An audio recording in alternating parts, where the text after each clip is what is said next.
নমস্কার বন্ধুরা, আমি সোনালী। আপনাদের আরো একবার স্বাগত জানাই জাস্ট রান্না বাই সোনালীর পক্ষ থেকে। আর আজকে আমি আপনাদের সাথে শেয়ার করব একেবারে মাটন কারির স্বাদে এঁচোড়ের রেসিপি।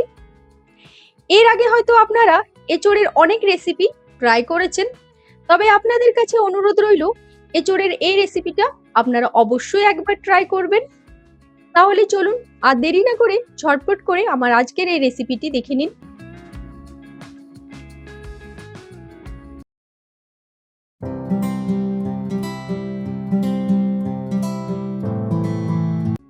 এর জন্য প্রথমে আমি গ্যাসের ফ্লেমটাকে অন করে একটা প্যান বসিয়ে দিয়েছি। এরপর এর মধ্যে দিয়ে দিচ্ছি পরিমাণ মতো জল। আর জলটা দেওয়ার পরে আমি এখানে দিয়ে দিচ্ছি এঁচোড়। আমি এখানে 500 গ্রাম এঁচোড়কে মিডিয়াম সাইজে কাট করে নিয়েছি। এরপর এর মধ্যে দিয়ে দিচ্ছি 1/4 টিস্পুন হলুদ গুঁড়ো, তার সাথে দিয়ে দিচ্ছি 1/4 টিস্পুন নুন। এখানে আমি নুন হলুদ দিয়ে একটুখানি এঁচোড়টাকে বয়েল করে নেব। আর এদিকে যতক্ষণে এঁচোড়টা বয়েল হচ্ছে ততক্ষণে আমি এঁচোড়ের জন্য এখানে একটা মশলার মিক্সচার তৈরি করে নিচ্ছি। তার জন্য আমি এখানে ব্যবহার করছি 3 চা চামচ টক দই। এরপর এই দইটাকে খুব ভালোভাবে ফেটিয়ে নেব যাতে কোনো রকমের লাম্পস না থেকে যায়। এই দেখুন এখানে দইটা ফেটানো হয়ে গেল। এরপর এর মধ্যে অ্যাড করে দিচ্ছি 1 চা চামচ জিরে গুঁড়ো, 1 চা চামচ ধনে গুঁড়ো, 1/2 চা চামচ হলুদ গুঁড়ো। তার সাথে এখানে ঝালের জন্য দিয়ে দিচ্ছি 2 চা চামচ লঙ্কার গুঁড়ো। আর কালারের জন্য দিয়ে দিচ্ছি 2 চা চামচ কাশ্মীরি লাল লঙ্কার গুঁড়ো। এরপর এই ড্রাই মশলাগুলোকে খুব ভালোভাবে দইয়ের সাথে মিক্স করে নেব। এখানে আমি অল্প পরিমাণে জল অ্যাড করে দিচ্ছি যাতে ড্রাই মশলাগুলো খুব ভালোভাবে মিক্স হয়ে যায়।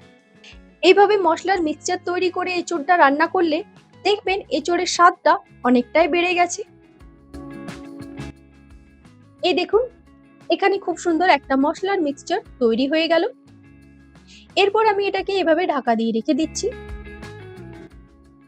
আর এদিকে দেখুন এঁচোড়টাও বয়েল হয়ে গেছে। আর এখানে কিন্তু আমি এঁচোড়টাকে পুরোপুরি ভাবে সেদ্ধ করিনি, এঁচোড়টাকে শুধুমাত্র হালকা একটুখানি বয়েল করে নিয়েছি।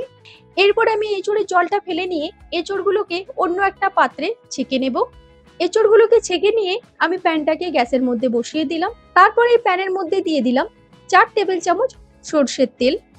আপনারা এখানে সর্ষের তেলেরই ব্যবহার করবেন, তাহলে এঁচোড়ের স্বাদটা খুবই ভালো আসবে। এরপর আমি এখানে অ্যাড করে দিচ্ছি কেটে রাখা আলু। আমি এখানে ছোট সাইজের 4টে আলুকে 2 টুকরো করে কেটে নিয়েছি। এরপর এই আলুগুলোকে অল্প একটুখানি ফ্রাই করে নেব। এই দেখুন এখানে আলুগুলো ফ্রাই হয়ে গেছে। এরপর আমি এই আলুগুলো তুলে নিচ্ছি।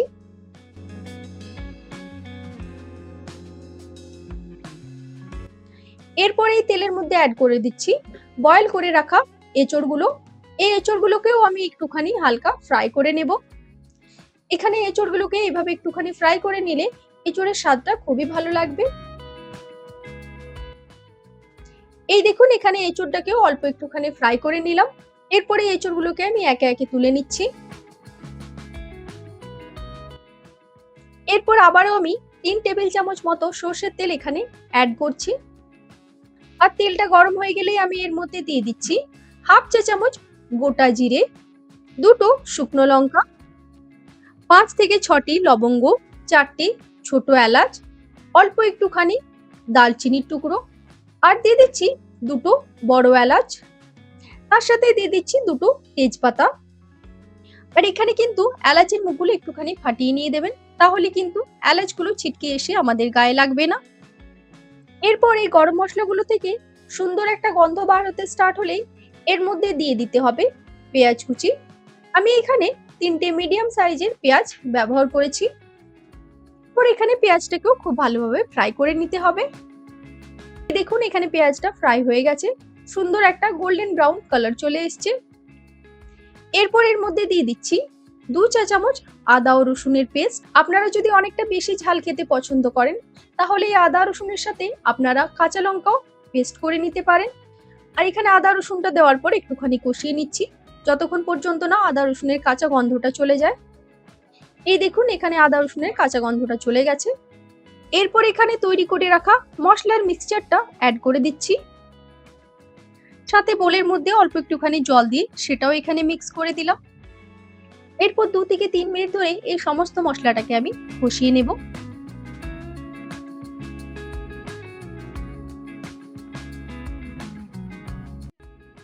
আর 2 থেকে 3 মিনিট মশলাটা কষানো হয়ে গেলেই আমি এখানে ভেজে রাখা এঁচোড় এবং আলুগুলো অ্যাড করে দিচ্ছি। এরপর সমস্ত মশলার সাথে এঁচোড় এবং আলুটাকে খুব ভালোভাবে মিক্স করে নেব।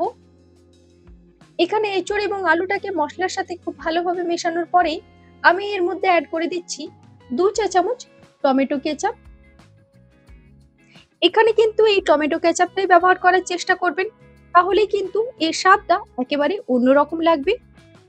তবে একটা জিনিস মাথায় রাখবেন, এখানে একেবারে বেশি পরিমাণে টমেটো কেচাপ ব্যবহার করবেন না, তাহলে আবার এটা খেতে মিষ্টি মিষ্টি লাগবে। এরপর এখানে সবকিছুকেই খুব ভালোভাবে কষিয়ে নিতে হবে, যাতে মশলা এবং কেচাপের সমস্ত রকমের কাঁচা গন্ধ চলে যায়। এই দেখুন আমি এখানে 3 থেকে 4 মিনিট ধরে খুব ভালোভাবে কষিয়ে নিয়েছি। এরপর আমি এখানে পরিমাণ মতো জল অ্যাড করে দিচ্ছি।